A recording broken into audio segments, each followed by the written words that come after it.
Hello, everyone. Welcome to Elevating Your Life. And it's an elevating day for us. We have with us today Dami Roelse, and born and raised in Holland. And she has traveled extensively around the world, lived on different continents, and studied with various spiritual teachers. She has used her passion for long distance hiking and backpacking to deepen her connection with nature and the universe. Her inner spiritual journey has evolved right along with her outer journey. She is the author of the amazing book, Body and Grace, A Woman's Hike to Wholeness on the Pacific Trail. And her book follows her journey over 10 years to the completion of the Pacific Crest Trail. And she traveled through snowfields, deserts, fires, nights in the woods, getting lost, finding beauty, and just so much. And she shares so much with us in her book. So first off, I want to welcome you, Dami. Thank you. Well, thank you for having me. It's a real pleasure to be on TV and on radio, and maybe get the word out to a larger audience than that would usually. Usually it's hikers and walkers that follow me, but now we're going to talk to some people who just really want to make a change in their life. I love it. I love it. Exactly the message I want to give them. I love it. Well, first off, what triggered you to delve into this life of long hikes and then writing your fantastic book? Well, I had already done some walking and hiking. Of course, being born in Holland, you walk. We didn't have a car until I was 17. And that was my dad's car. So I didn't learn to drive until I came to the U.S. and I was 26.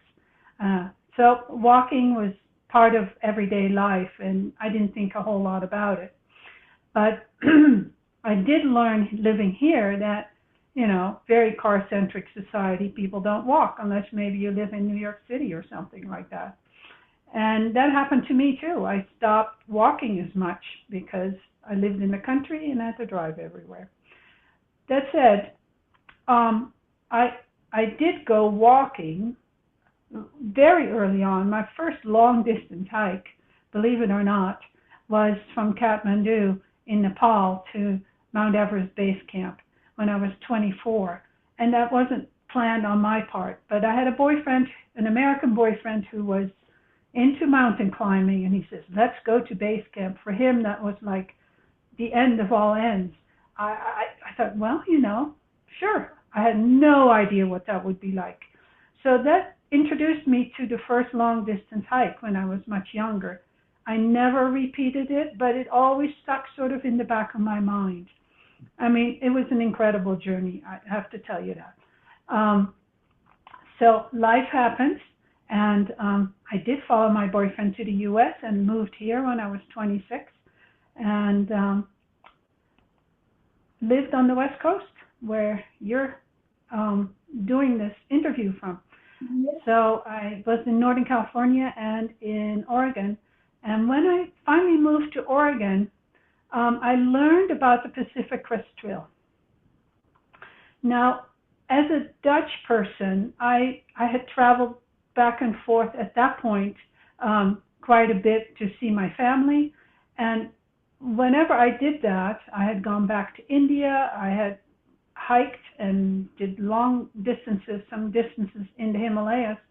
I went to Morocco, and I said, I go to all these foreign places, and I don't even know my backyard, which is Oregon. So I'd heard about the Pacific Crest Trail, and said, this summer, I was still working, but I was able to have a government job, so I was able to take a pretty long vacation, and I'm going to hike the length of Oregon. So I had done backpacking, shorter, 3 days, 5 days, mostly 3-day weekends and stuff, and with my husband and with the kids, and then later with friends. So I had a backpack. I read about it. I put it all together. I tried to get a friend to come with me, but nobody had my pace, or not that I was fast or anything, but people have their own style of walking. So I ended up setting off alone from Mount Hood. So I didn't do the whole of because that first stretch from the border from Columbia River to Mount Hood is actually quite steep as it goes up, 3,000 elevation I was reading. And I thought, I'm not sure I'm ready for that with a full pack. So I'll start at Mount Hood and I'll do that stretch later. And then I'll walk my way back to Ashland in the south. Had a friend come for a couple of weeks. So I learned, and I have to say that was in 2012. My husband had died in 2010. And sometimes we don't even know how much grief we have. But I found out as I'm walking, often, a lot of it by myself, meet people on the way, but I was solo hiking, how much my thoughts were on what had passed. And I learned that I could scream when I wanted to. I learned that I could, feel joy. And what I write in my book about, grief is not something that you, control, or that you can say, well, now I've cried enough and it's over. It just hits you at the strangest moments. So I found out that it would just all of a sudden hit me, and then I'd walk on, and it's like, as I say in my book, my grief got massaged, got softened. It was something that I started living with rather than just sort of stuffing it. And I also discovered that I just love walking day in, day out. I became happy. And then I'd have some grief episodes, but I kept coming through it, like feeling this incredible happiness of being out in the wild, in nature, and seeing all these beautiful. It was beautiful. I did it in the summer. And the Pacific Crest Trail, people don't always know that, runs across a crest from Mexico to Canada. So always between maybe 5 or up to 14,000 feet. So you're higher than where people live. You have vistas that are really far, and I'm a gal who likes the far vistas, maybe from living by the beach and always seeing the ocean and stuff, but I like to see space around me. So that's how it started. And then I thought, maybe next year I'll finish. Yeah, I got to do that stretch. So I did finish I didn't think anything of it, but every year when I looked at the hills from my house, there was something that started itching inside me. I want to do another piece. I want to do another piece. And it hooked me. And I just kept going. Never had the intent to do the whole thing. I just love being out there, and learned that walking for 3 weeks, 4 weeks, 5 weeks, it was great. And so that's how I kept going until I had done like 1,500 miles. I went, okay, now I think we're going to finish this. So I started filling in pieces that, I had missed, and working towards doing the whole thing. That is so amazing. That is so amazing. Oh my gosh. You are just, you are an inspiration, Dami. You really are. Well, I don't know. A lot of people are probably kind of scared of what I did. And so I'm trying to. Since then, I have started, I have a group for women. I wrote a book. My first book, actually, I wrote was Walking Gone Wild, and helping people become walkers. If you want to become a walker, read that book. It's your guidebook. But you can become a walker, a hiker, or a long-distance backpacker, and everything is in there that you would need to become that way. But I realized there was a lot of people just didn't even know how to go about it. They didn't trust their bodies. So I started really talking to women in the third phase of life. And I say now to people, are you ready to do a third ascent? Many of women after 50 have, they're sort of done with raising children. Sometimes they have an empty nest. Often people divorce. There's big changes that happen. And I always say to women, you get your testosterone boost by the end of your 50s. I started rowing at the end of my 50s, rowing crew competitively. And I Oh felt my so gosh. strong. It was just, I never knew I could be that strong. And, I tapped into something inside me and I said to people, you don't even know what you're capable of. And of course, that is what really paid off every time I went. I was fit when I would hit the trail. It wasn't something that I had to work up to. So I kept a level of fitness throughout my 60s. And people maybe don't know, but I started on the Pacific Crest Trail when I was 65. And Oh, wow. I love yeah, it. I mean, and you are sharing that women like myself and others, I'm 66. I mean, look at what we can accomplish oh, you and have so do many that years left. You said I was we may 76. never have realized or even believed. I know. I'm now actually 79. I finished it when I was 75. And Ah, since then, I've started on the Continental Divide Trail here in New Mexico. And until finally last year, I said, okay, this knee is not doing very well anymore. And I went to see an orthopedist, and he said, nah, the only thing I can do for that knee is to replace it. So I'm sitting here with a new knee, and I'm back up to hiking 6 miles. And this summer, I'll be in the Sierras again. I will ah, tell you. I love it. I love it. Yeah, And something you've shared is walking becomes a spiritual practice for you, almost a yeah, form of moving meditation. I exactly. love that. I love that. That's a powerful statement.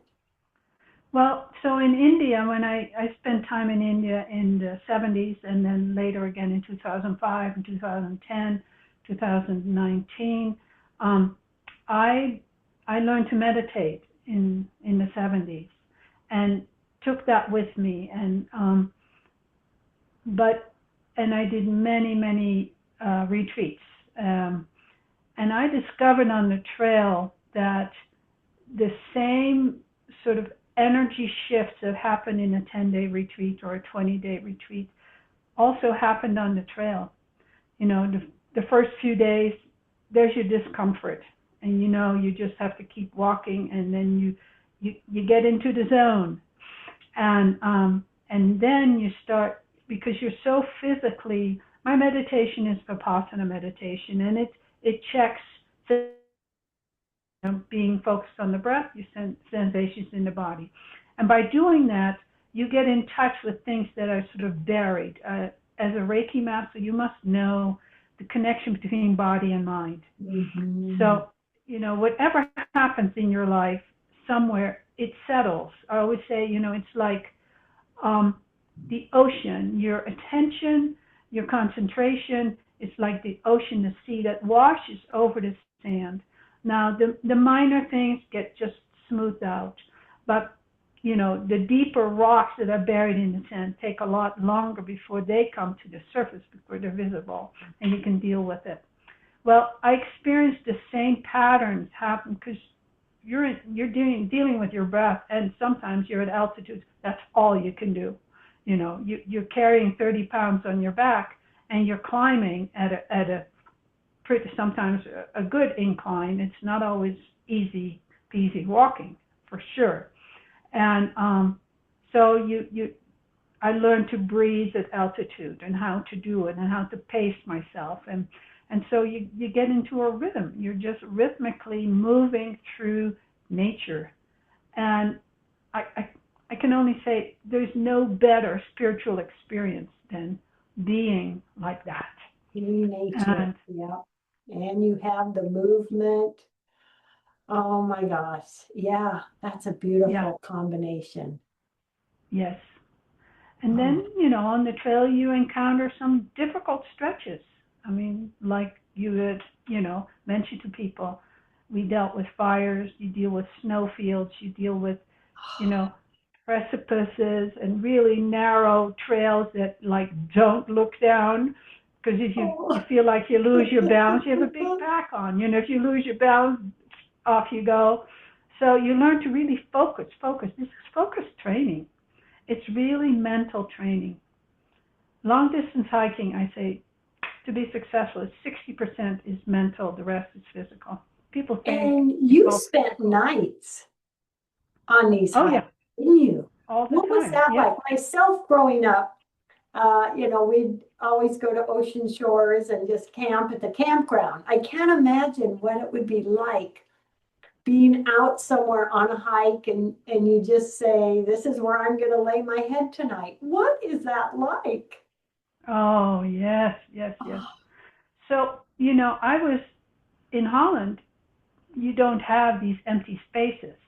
I lived in cities until I moved here. And I remember in my younger years, before I had children actually, said, I was never afraid walking through the Amsterdam red light district at 1 o'clock in the morning. I knew what it was like and what to do about it. Um, but I haven't spent a night alone out in nature. So I did an experiment. Yeah, I mean, one of my things is like, go where you fear to live. I mean, if you want to move your edges, if you want to know what you're made of, you got to go to your edge where you're afraid and then see if you can go beyond it. So, excuse me. I said I'm going to spend 3 nights in a tent.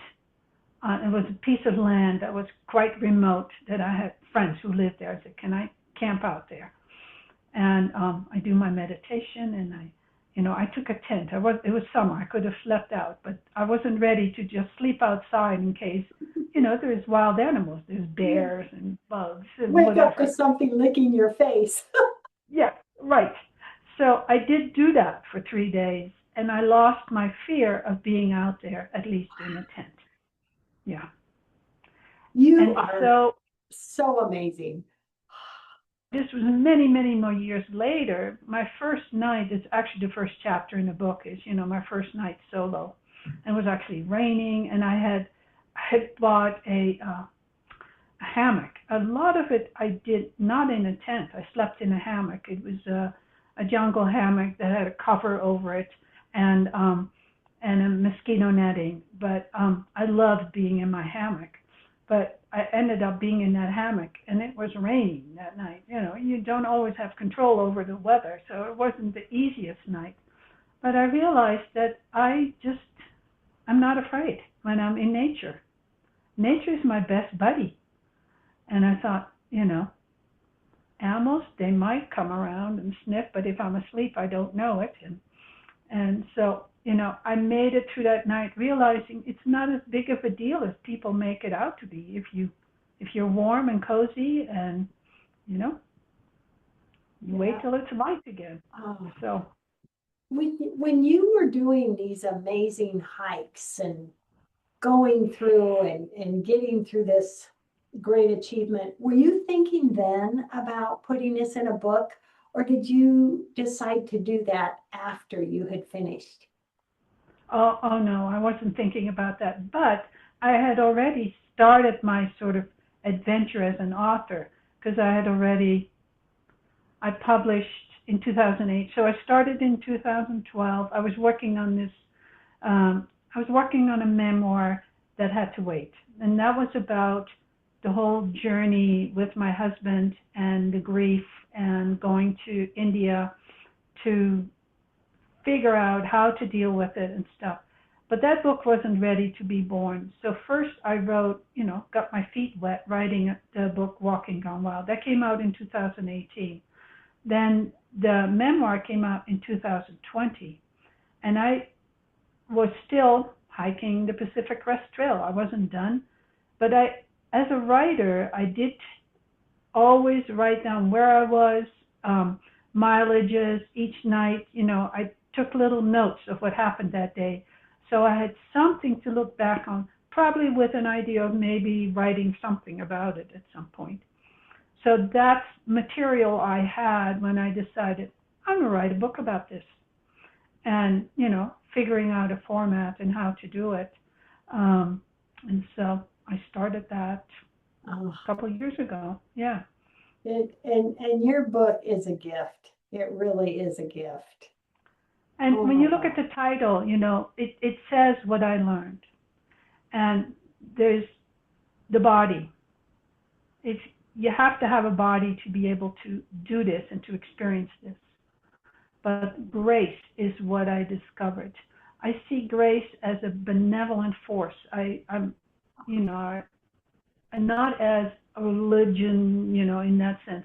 I think I literally experienced that benevolent force Hmm. protecting me. Also, there's always dangers at time. Somehow I always came through and okay, I was okay. And I thought there is something bigger here that is protecting me. And I got to experience that. So I write that. Yeah. And your book also blends poetry. So Yes, tell us what that I did prompted do you on the to trail. bring that into the book. What does Yeah, that there were mean? there were times when I would, a poem can just get the essence of something that is happening or that you see or that you experience. So I would jot down the beginning of a poem or sometimes a whole poem when I was resting or at half a day or in the afternoon or something if I quit early. So I collected those poems and I really felt that it would give not just because the chapters are, yes, they are little adventures of what happened, between miles such and such and such and such. I did not want it to be a travelogue, and then we went from here to there, and then we went. No, I wanted to bring in, certain essential experiences that you have or that you encounter when you're doing long distance backpacking. So the whole trail is not represented, but there are just moments, like I said, getting lost in the middle of the night. That's a challenge. Yes. But the poems really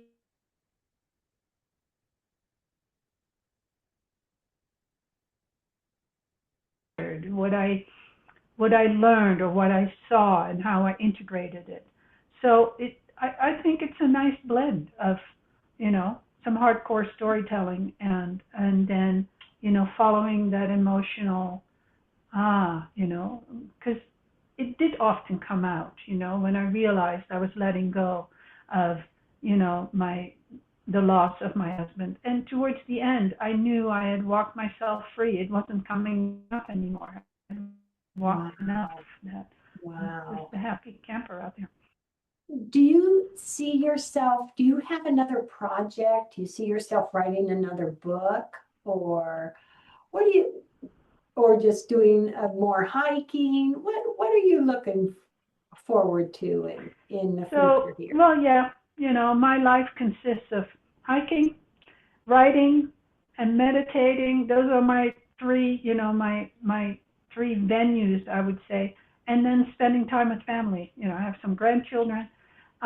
But as long as I can, I hope to be able to hike and be able to go into nature. And this surgery this last fall was a real, lesson in what may be coming as we age. Yeah. You are just And an inspiration. You are. You're an inspiration and keep doing that. showing us what we can accomplish and what we can give ourselves. Yeah, and I'm not saying, oh well, now I'm too old for this. I thought that when I was done with the PCS, I'm not carrying a backpack anymore. But then I went out and did it again, and I can still do it. So there comes a time when that becomes too heavy to carry, and so I'll have to find a different form.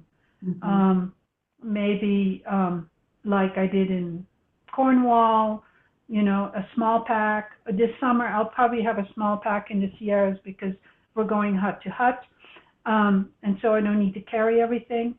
And I've done it in other countries. You know, I have That's horses so or awesome. something like that to support me. But I have a date with one of my hiking buddies. She says, when you turn 90, we're going to go backpacking together. I can't wait to So tell I've got to stay in my shape for youngest son that. about you. He does a lot of hiking, you know, Mount Rainier Yeah. and this and that. I go, hey, honey. Yeah, and I'm going to share your book with him. We have about 2 minutes left. What last message you want to leave with everyone today, Dami? Yeah. I want to say to people, don't sell yourself short. Um, well, first, if you're still in your 50s, you can still create an incredibly long, healthy life for yourself, but you have to start moving. Um, what you do in your midlife is will pay off in your 80s. And I went through this surgery with so much more ease because I hiked the day before I went into surgery. Still I was fit, and so I recovered way faster. The body will age, but your spirit doesn't have to age. And keep it up. And I say there's a third ascent for women, in their 50s. And you have no idea what all you still can do. Don't say, oh, no, I'm getting old. You don't get old until you're 90, you know. So Yeah, I just love it. say, I love it. My go where you has feel. always been 19 forever. I'm going to be Yeah, done. the mind is still that way. I Yeah. mean, you slow down, but no, give yourself a chance and take good care of yourself physically, mentally, emotionally. I eat well, I meditate, I exercise, I do all that. And you have to do it consistently if you want to live a long and zestful life, as we say that. And why not? Otherwise, it's miserable.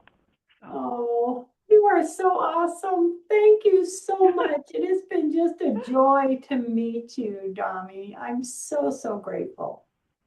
Well, thank you for having me, Paula. It's really fun to talk about this. And Yes. I hope that many people will follow me and go to my website, transformation-travel.com, where you can find all my books and and also YouTube and slideshows of things I've done if you want to go into Tibet and around Mount Thank you Kailash and so stuff much. like that. It's all there. Everybody have a great day. Thank you so much.